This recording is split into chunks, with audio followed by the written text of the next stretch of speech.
I want to start with a specific feeling. I think, everyone knows it, but we don't really talk about it because it makes it feel a little crazy. You walk into a new situation, maybe it's a new job or a relationship. At the beginning. And it feels totally fresh, a blank slate. You're excited. It's the honeymoon phase, that moment of pure potential. Exactly. But then, fast forward 3 months, maybe 6, and you're in a meeting or you're having an argument in the kitchen, and this sinking sensation just hits you. Oh. You look around and you realize, wait a minute, I've been here before. The faces are different. The office is different. The names are different. Yeah. But the dynamic, the feeling of being small or unheard, it is exactly the same as the last time and the time before that. It's a haunting feeling, isn't it? It's like walking into a room you have never, ever entered, and yet you know it by heart. Okay, that's... You know where the chair is. You know how the light hits the floor. That is a spooky image, but it's so accurate. It feels like we're sleepwalking through our own lives. We think we're going forward, but we're just circling. In a way, we are. We're diving deep today into what you could call the architecture of repetition. The architecture of repetition. Yeah, why we repeat these painful patterns. And the consensus in the psychological field, especially psychoanalytic theory, is that this isn't just bad luck. It's not that you're cursed. Or stupid. No, it's a kind of silent cartography. A silent cartography. A map. A map that's buried so deep inside you that the only way it can speak is through your actions. You're following a route you didn't even know you memorized. Okay, let's unpack that, because I think everyone listening has that one thing. Dating the same unavailable person or burning out at every job. But here's my issue with the map idea.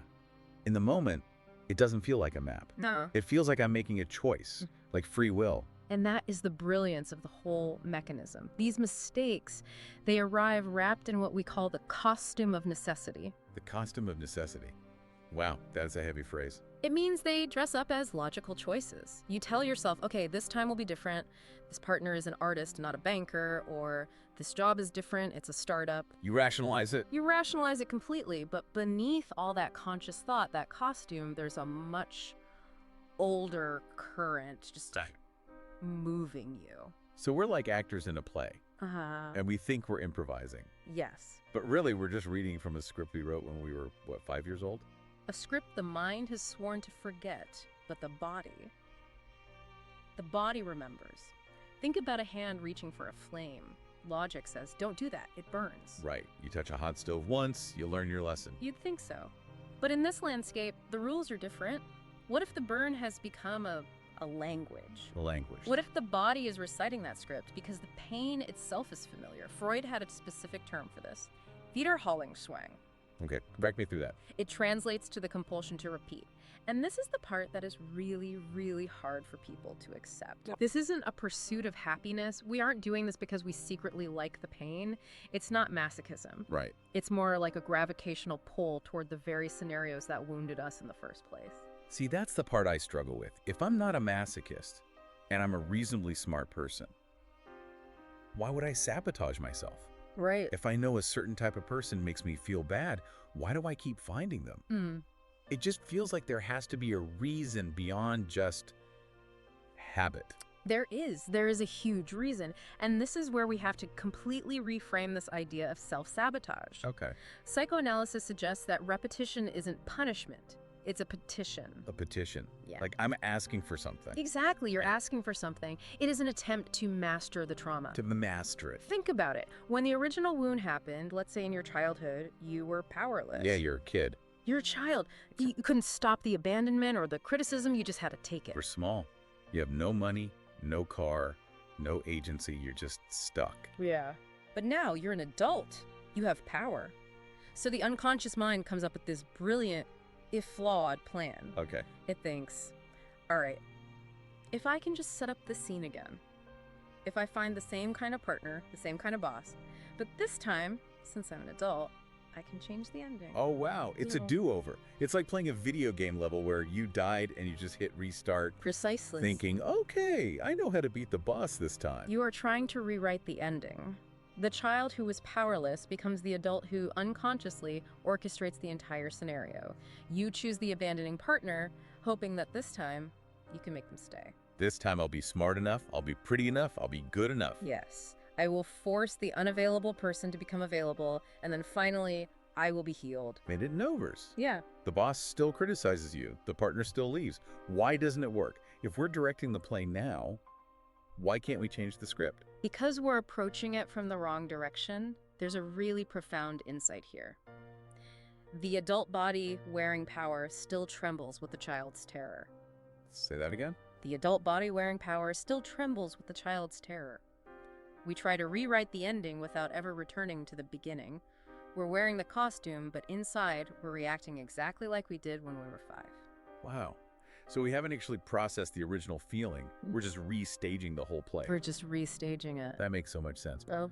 But I want to get specific about the how, because I have friends who swear, I have a radar for the wrong people.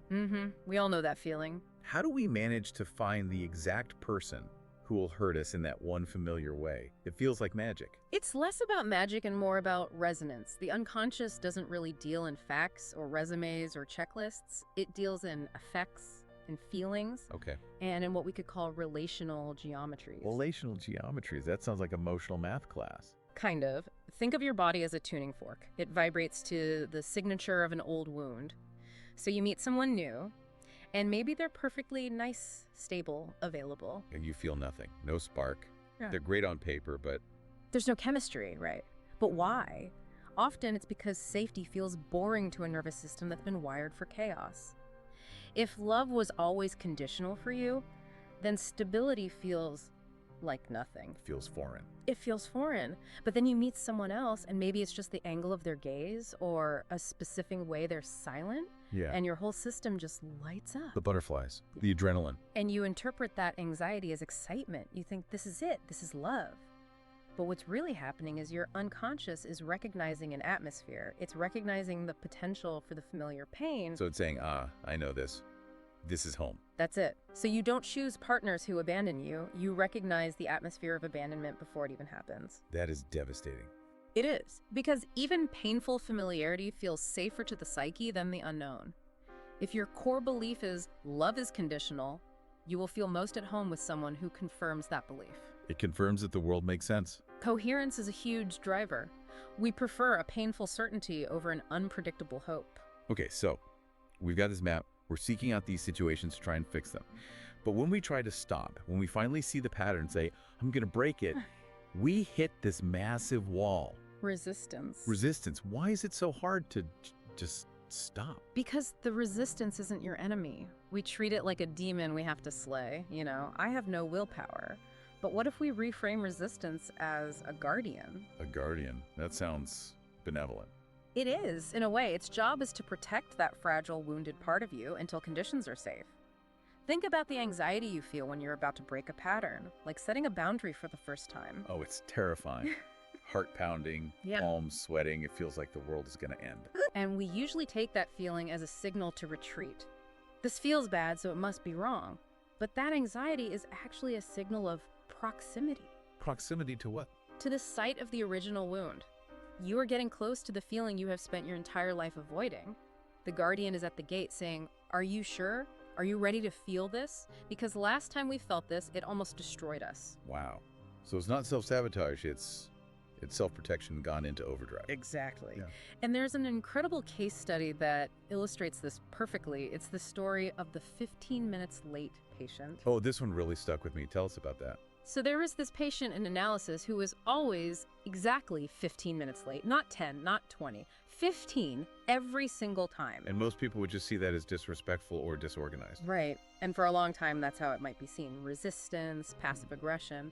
But this analyst did something different. They didn't scold the patient or try to fix the lateness. They just witnessed it. They waited. And what happened? Eventually, through the work, a memory surfaced. It wasn't a clear story at first, just a sensation, the smell of antiseptic. It turns out that when this patient was 5, their mother was very ill in the hospital, and the child was brought there, but told to wait outside the room. Oh, that helpless feeling. To be quiet, to not disturb, and they waited for exactly 15 minutes. So the lateness, But it had nothing to do with the therapy session at all? Nothing. It was a reenactment. The lateness was a message from the child self saying, I am still waiting outside the room where love resides. See me waiting. That gives me chills. See me waiting. And here's the key. The cure wasn't shaming them into being on time. The cure was the analyst witnessing the wait without judgment. Once the patient felt seen in that waiting, the message was delivered, and they started showing up on time. That completely flips the script on how we deal with our bad habits. We usually try to discipline ourselves out of them. We shame ourselves. We buy planners. But you're saying we need to witness them. Insight alone doesn't do it. You can know my father was distant, but that doesn't stop you from chasing a distant partner. The repressed yields only to experience, not explanation. Okay, let's get practical then. If explanation isn't enough, what is this experience we need? How do we do what that analyst did, but for ourselves? It requires cultivating something called dual awareness. Dual awareness, break that down. It's the ability to stand right at the edge of that groove, that pattern, and be two people at once. You are the adult, safe in the present, but you are also holding space for the terrified child self. So let's say the pattern is sending that frantic text when a partner hasn't replied. Right. The impulse rises, your chest tightens, the panic sets in. Right. And usually you just send the text to kill the anxiety. Right. Act on it, get relief. Until next time. The practice is to stop. Just for a second. Don't send the text. Don't run. Just stand in that gravitational field of the compulsion and ask yourself, what happened the first time? And you're not looking for a story, are you? You're looking for the feeling. Exactly. You're asking the pattern, what are you carrying for me? And you might feel a wave of abandonment. You might feel small. You might feel like that 5-year-old outside the hospital room. And the goal is to let that feeling wash through you while the adult you says, I am here, I am safe, I'm not 5 anymore, and I am not abandoning you. It's like you become the parent you needed back then. You're reparenting yourself in real time. You become the witness. The pattern repeats because it is demanding a witness. Once you witness it, without acting on it, the needle can finally be lifted from the groove. That's scary work, though. Standing in that feeling without fixing it, it feels like you're gonna die. It's the hardest work there is. But the alternative is circling the same drain forever. And notice, the goal isn't to make the feeling disappear. It's to integrate it, to realize that the compulsion wasn't a prison, it was a path. A path. That's a very generous way to look at something that's caused so much pain. But it was. It was a spiral path leading you back to that original scene so you could finally rescue that part of yourself. Hearing this, it makes me feel a lot more compassion for those parts of myself I usually just get angry at. The procrastination, the anxiety. They're just trying to tell me something. They are the most devoted parts of you. They refuse to let that wound disappear without a witness. They've been holding up a sign for 30 years, just waiting for you to stop and read it. There's one last image that I found really moving, and I think it's a perfect place to land. A specific kind of dream that can signal this healing is taking root. Yes. The dream of the broken object. Tell us about that. So often, when someone has done this work, they'll have a dream, they find a child in a room, maybe it's them, maybe not, and the child is holding something that's broken, a toy, a stone. And my instinct would be to grab it and fix it. Let me glue that back together for you. Right, that's the old compulsion. Fix it, make the pain go away. But in this dream, when you're healing, you don't. You don't try to fix it. You don't make false promises. You simply sit down beside the child. You acknowledge the brokenness. And you say, yes, it is broken, and I'm here with you. That's it. You just sit there. That's everything. That's in the moment the contract is completed. The wound doesn't disappear. We carry our history. But it stops demanding to be reenacted. You finally arrive at the scene, and you stayed. You finally arrived at the scene, and you stayed. That's powerful. It shifts the whole focus from fixing ourselves to just being with ourselves. And that's really the mission of this deep dive. To help you see that the things you think are wrong with you, the loops, the patterns, are actually invitations, waiting for you to stop running and just listen. So for everyone listening, maybe the next time you feel that familiar pull, that urge, just take a breath, stand there for a second. You might be surprised at who's been waiting for you in that silence. And remember, you're the one they've been waiting for. And that is where we are going to leave it for this deep dive. Thank you so much for exploring this room we know by heart with us. It's been a pleasure. Take care of yourselves, and we'll catch you on the next one.